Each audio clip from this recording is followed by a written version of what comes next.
13,000 para sa lahat. Sa 15,000. 20.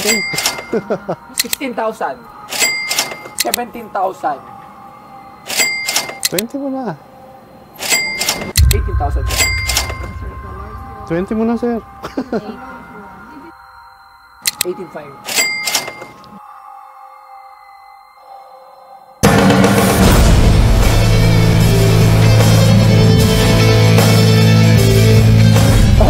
Sama ng paramdam ko, guys. Pero Kakauwi mo lang kasi.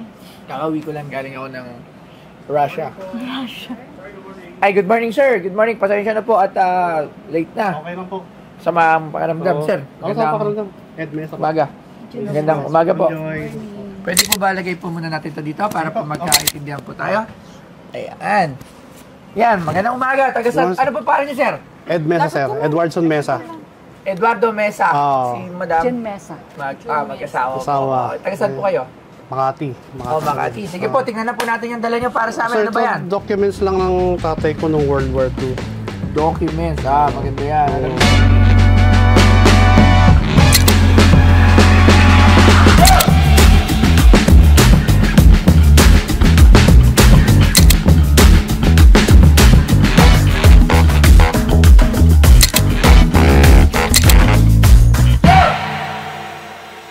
During World War, wala namang mga Printing, computer. Prisoner of war siya. So, yan yung pinagsanay sila ng O'Donnell yata yun. Na? O'Donnell. Parang tawag dito, campsite. O'Donnell. Kasi prisoner of war siya sa Tarlac. 1942. Yes, sir. World War 2. II. Oh.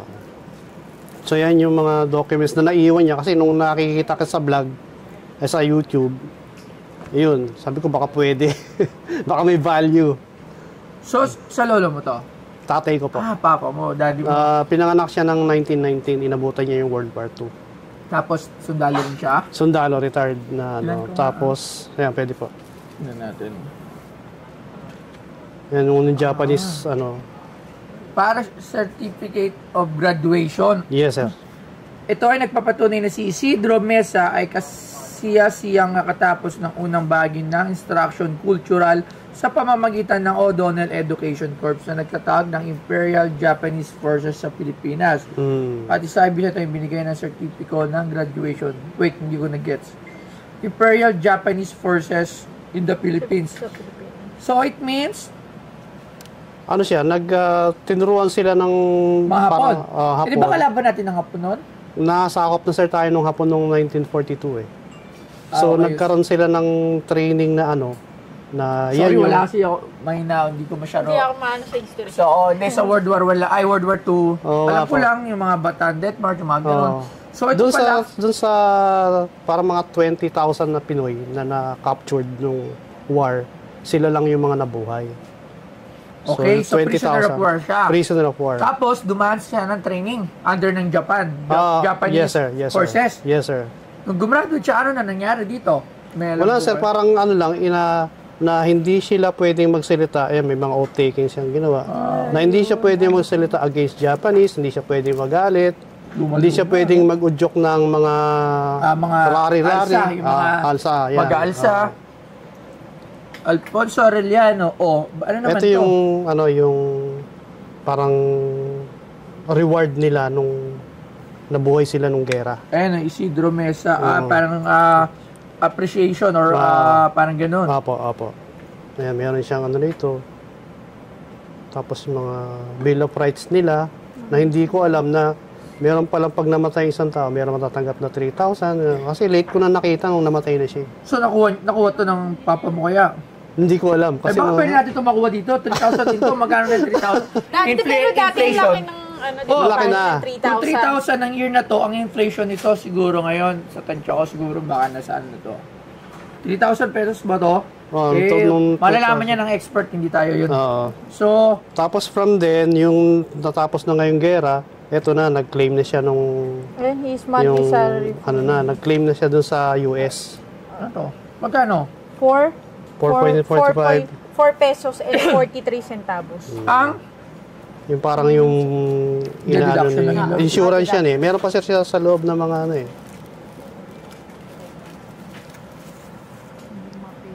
May mga pages yan. Hindi ko na nga tinanggal stapler kasi baka mapunit Okay, na. so sige. Wag na naman natin pakilaman ngayon. Gusto ko muna malaman magkano nyo binibenta to. Kasi hindi rin natin to alam dahil magkano nyo to binibenta? Yes, sir. Kung, kasi iniisip ko kasi, parang historical siya during ito yung maganda. World War II. Maganda to. Yeah, may ano siya, may parang yun na lang yung parang value niya doon sa Okay, magkano una nyo is to binibenta? pwede ba sir yan sa 100? Wala kayo. Actually, hindi ko kasi alam. So, ngayon, tatawag tayo ng expert para yung nakakaalam tungkol dito. Kasi Yes, kung sir. ako, sa akin kasi, sa mga ganitong mga documents, usually, depende sa document eh. Yung Douglas MacArthur, magkano ko ba nabili yun? Yung Douglas MacArthur. 15? 18? Ha? 18. 18. So, si Douglas MacArthur, may signature pa ni General Douglas MacArthur. Okay. So, dito, titingnan kasi natin kung sino yung mga nakapirma sa yun isang kasi mga yung bagay na Japanese, nagmamahal. Governor, mayor, So, tawag tayo ng expert para malaman natin kung ano ba yung halaga nito ngayon. Right? So, Yes, sir. dyan lang po kayo. Tatawagin na po natin siyempre, ang nag-isang Sir Angelo Bernardo Pasok. Magti-TikTok pa yan. Tingnan mo ba? Alright. Hi, sir. Tumataba si Sir Angelo. Sana Sir, good morning po. si Sir Ang. Tumataba ka. Papa Angelo. Oo, tumataba. Parang sa video, happy sa ka, Sir, YouTube payat lang. Oh, tumataba ka na pa. Parang tumataba. Hindi ako nakapag-exercise. Malapit ka na walang leeg. Hindi ako nakapag-exercise. At saka lumaking ganito. Sir Angelo, ito, meron tayong dala si Sir. Actually, ito ang ganda. Hindi. Parang ano siya, yung sa mga graduation, yung alam mo, di ba, pag-graduate ka, meron ka talagang binibigay na parang... Parang ano to Japanese occupation Yes, sir. Yeah, Yung so, dati yan, yung sige, occupation Sir pa. Angelo, tingnan mo yan. So ito, parang translation lang nito. Yes, sir. Translation pa. Hindi ko rin siya maintindihan kasi Kasi siyang nagtapos sa unang bahagi ng instruction cultural. Okay. So parang ano siya. nung Siyempre, nakita ano ko to kasi yung na- O'Donnell kasi, parang yan yung concentration camp nung... Parang kampo. So, hindi talaga siya concentration camp katulad ng sa mga Germany. Ano to, internment camp yung tawag. So, Okay. para sa mga nakulong, mga sundalo Yes, na American tsaka Pilipino. Filipino. Na dito sila Na-capture lang hapon. Oo, nakulong. So, kailan na-capture yung ano nyo? Mga 1941, mga ganun. Mga 41, kasi September to eh. Kasi nag-start kasi nung, parang nakita ko dun sa So, parang nagkaroon sila ng... birthday niya nung January 1, January 2, 1941. Parang 18th birthday niya kasi 1990 siya pinanganak eh. Okay. Daraga. So, ito yung ano niya. Buti na-preserve niya pa to. Kasi usually... Ngayon ko lang sir nakita kasi nung nag-ano ako, naitabi ko, sabi ko, kaya nilapit ko kay Boss Toyo na bakit may value siya. Okay. Para makabawi man lang ang tatay. Ito, hindi ko alam, meron governor or mayor or municipal president. Sige, tingnan muna natin ng iba. Albay to. Albay to malamang kasi Daraga Albay eh. So we do not know kung sino signature to. Ano to? Sobrang delikado na yung... Oath of Allegiance to. Ha? Oath of Allegiance. Ano yan? Oath of? Allegiance. Parang alliance? Hindi. Yung isa din, ano ka, yung pinapaswear ka na loyal ka sa Imperial Japanese Forces. Ano tawag doon, Sir Angelo, ulit para sa Oath mga of viewers? Allegiance. Oath of Allegiance. Allegiance. So, ayan, may mga natututunan Oo. kayo. So, siyempre, hindi na natin alam kung nag-oath sila habang tinututukan ng baril. Kung by Diba? force. Siyempre, kung Oo. Pilipino ka, bakit ka naman mag-swear ng Oath of Allegiance? So, Siyempre. hindi natin alam kung voluntary to o ano. Kung Malamang. voluntary man, baka under duress. Kasi nga, nakakulong sila, di ba? Wala silang no choice. Wala, baka no choice sila. bugbugin sila o patayin sila pag hindi sila nag-oath of allegiance. So, kaya nag-oath sila. Okay. So, Hindi ano naman to? sila, hindi naman sila yung tawag ng mga, ano ba tawag Yung mga collaborator, yung Hindi, mga... yung tawag ng mga babayong, yung mga taksil. Makapili. Makapili, di ba makapili yung Hindi airpack sir, mo? hindi sir. So, Well, ano rin yun eh. Minsan, gray area rin yun kasi minsan, yung mga naggaganon, baka ano rin sila, yung pamilya nila, in danger. Naka-hostage, wala Ano, silang hindi nila magawa. alam. Kumbaga, parang they don't have a choice. Oh, Parang- pero as it is, pwede pa rin sila ma-label na collaborator. Kasi nga, nag-take ka ng oath of allegiance. Eh. So ano to, bihira ito. Bihira nagsusurvive yung ganito. Kasi usually, sinisira yan eh. Once, Wow. siyempre, Ito, Ako, hindi na to matagal. loyal ako sa Japanese, tapos yung American forces nandito na. So malamang, sinisira yan. Ito mga ano. Galing. Mga claims na to, mga letter lang na. Letter, oo. Ito maganda. Mga insurance, War Claim Commission. Yung may mga pirma kasi. Okay, tingnan na rin natin yan. Sige, tingnan mo na rin to. Pero to, no? Tapos nandiyan yung mga Parang stamps. hindi kilabutan ako dito. Parang may something na, no? Puwersa. Yes, sir. Hindi ko alam Kasi kung- ako nga rin, ganun. Hindi ko alam parang may the force to be with you. Ha? Nilalamig siguro. Siguro Ayan. baka malamig lang. Aircon kasi. Lakas. Malakas yung aircon. O ito, ayan o, nakabalik din siya sa Yes, sir. military. Nung tinawag na sa AFP. sila. Oo.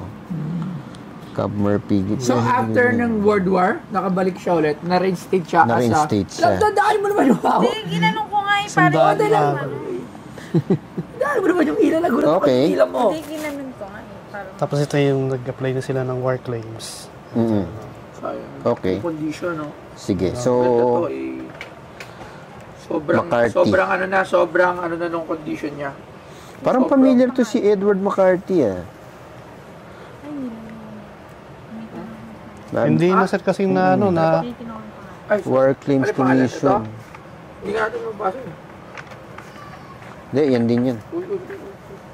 Kung ano yung nakasulat dyan, yun din yun. Ito, sino kayang signatory to? Governor, Mayor, or Municipal President? We do not know kasi Daraga Albay siya. tapos sir, may mga stamp pa siya Hindi, dito matatrace na, naman natin yan. Kung, Sir, kung sino ma-retrace exactly. na, sige lang. ayun yung mga matatrace stamp naman na yan. pinadalhan. Anong year ba to? Mm, 1940. ano bang date ito? Ilagay mo na lang, Labs, Governor, Mayor, or Municipal President, Daraga Albay, Japanese occupation. Tama ba? 19... Walang year eh. Walang date no? Walang date. Walang date. Hindi na kasi na, baka siguro kasabay niya nito eh. president. Mm. Anong year? Mga year 19, ano year to, chat? Ito 1942 sir. 1942. 1942. Sige, ilagay na lang natin sa 1942. Parang September 18, 1942.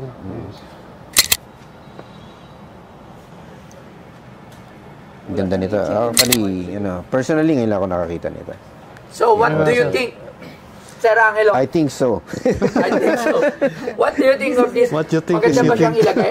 Kung bibilin ko to, saan ko to dapat ilalagay? Frame? Pwede, pang frame yan. Tsaka pang auction Parang yan. historical kasi. Pag ano yan. Magkano to, Sir Angelo? Mukhang maganda-ganda tong laban na to. Malalaman natin yan. Okay. Pa-auction daw eh. Kaya medyo... Yung mga nakikita kong pieces na related sa Japanese occupation, especially yung mga ID, tsaka yung May mga ano safe pa siya. conduct pass. May mga stamp pa siya rito. Oo. 1951. Hindi wala masyadong ano yan. kami Wala ko lang masyadong connect. Ito, dating. Connect. ay bago pa to eh. Ano siya? 1951. O, 1951. Ito yung mga... Walang masyadong ano yan. Yan, pagdating dyan, yung mga ephemera na ordinary, mga 100 to, between 100 to 500, depende doon sa relevance. Alright. So, Ganun lang yan. Hindi siya masyadong Okay. ano. ito, Yung mga nakikita kong similar, na hindi actually similar kasi mas maliliit siya, umaabot ng between 5 to 25,000 pesos sa auction. Yung mga ID yun, yung mga safe conduct pass yun. Ito similar ito, mas malaki nga lang. Tsaka ito, oath of allegiance. No? So, parang first time ko makakita ng ganito na oath of allegiance. So, mas importante ito kaysa dito, yung certificate pa ng graduation sa tingin ko. Probably ito, mga 2 to 3,000 siguro ba. Yan. Ganun lang ito. ganun lang. How about this one? Ito, I would guess, auction environment, at least, mga 10 siguro, 8 to 10,000 With that siguro. condition? With that condition, oo. Kasi hindi na relevant ang condition dyan dahil okay. bihira yung bihira Kasi nung time na yun, wala talagang paglalagyan. Alright. Pre-war pa siya. So, ayun. So yun, possibly na tumaas pa siya dahil auction nga siya, pero ganun siguro mga starting price natin dyan. Okay, bakit ninyo kasi natatanong si Sir Angelo, isa rin siya sa mga laging sa mga na-auction, siya sa mga consultant, advisor, ng mga sikat na mga auction house natin. So, mamamaya kasi meron na naman magsabi, "Uy." Pero kung di nyo alam, Kasi expert talaga siya kasi Si Sir Angelo? sinasabi yung auto pali dyan. dahil Sir Angelo talaga is, saan ka ba auction ngayon na meron kayong gagawin? Well, meron akong binabalak na auction din for dekada naman, dekada auctions. That's for February. Okay. February. Hindi, pero yung sa Salcedo auction. Ayan, yung sa Salcedo auctions naman, yun, regular naman akong doon, consultants pagdating sa coins, numismatics naman, tsaka sa collectibles. And ito, minsan natatanong din ako dito sa ganito. Actually, meron din ako sa coins dito, kaya lang, hindi ko lang kung... Sige, tingnan na rin natin yan para sabihin natin, malay mo naman. Para lang kasi Ay, sorry. pati plastic yung luma na. Baka malay mo, ano yan? Hindi, mga coins ng mga dimes na ginawang parang bracelet siya. Medyo luma na kasi mga 19... Ah, naputol na nga lang kasi. wala. Okay. Mga, ano, Well, Ito, yan. pagdating sa coins, pag ginawa mo kasi yung jewelry, Wala na. tapos sinolder mo, sira na yung sira na yung numismatic value niya. Okay. Hindi na siya, So, ang treatment na lang natin to Silver. is Parang jewelry. accessory Silver na na lang. jewelry, Probably, yung mga ganito, siguro benta ko niya mga 1,500 to 2,000. ganda rin no? Parang pang Maganda siya, actually. accessories na rin pag kanyari. Tsaka ginamit talaga nung araw. Sige, lagyan na rin natin yan dito. Ngayon, Okay, mga sige. 1,500 to 2. Ano to? Parang putol eh. Naputol po. Pagto niya yun. Kasi parang malaki siya eh. Parang dinoble na pag Oo. Okay, maraming salamat, Yes, sir. Sir Angelo. Thank you. So, Sir, thank you. Okay, thank you. Good luck. Usap mo na kami ni Sir. Sige. Pero mulit ng mic, Sir Angelo. Baka matala. Thank you. So, ayun. According to Sir Angelo, magkano sabi niya dito sa auto pala dyan? Allegiant. Allegiance? Magkano sabi niya? Parang 25? Ha? 10 25? to 25 around. 10 Tapos to ito, market on. How much more po yun? 13,000 para sa lahat. 13. 1-3? Kasama to? Hindi. Ay, hindi niyo ba ito bibenta? Ay, hindi, niyo ba ito? pinaktingin niyo lang po ba? Pinatingin lang. Baka may Kita mo? Kaya ano? Ay, niyo ibenta rin. O, kunyari, bibiling ka sa, kunyari, all in. Yan natin, sige. Anong sira? Magkano ang ano niya rito? Tsaka Sabi niya dito, 10 to 25. Sa roughly, estimate dito, magkano? Parang 5 something. 5. So, syempre, kailangan kong magkaroon ng allowance para kumita. 15,000. 15? Ano? 20? Kasama to? Hindi na, sir. Ay, hindi na. O, sige, tatabi ka ito. Alam ko, kasama to. Agad na. Sir, para ito. O, sige, tabi mo lang yan. Ito pa lahat to, kasama na to. 16,000. Ano? Kukunin niyo na rin to. Kunin mo na rin to sa lahat. Opo, kasama na po Kasi yan. parang kasi part siya ng history nung ano eh. Story na ng airpot mo, lalagay ko dito sa... Malay mo, sir, kung sakali, di ba? I'm not saying this, pero we do not know sa susunod na taon, pag napa-auction, syempre, malay mo naman. Hindi pa natin, kumbaga lahat yan is a risk eh. Kumbaga, I will take a risk. 17,000. 17. 20 mo na. Sama naman lahat na to kasi may 17,500.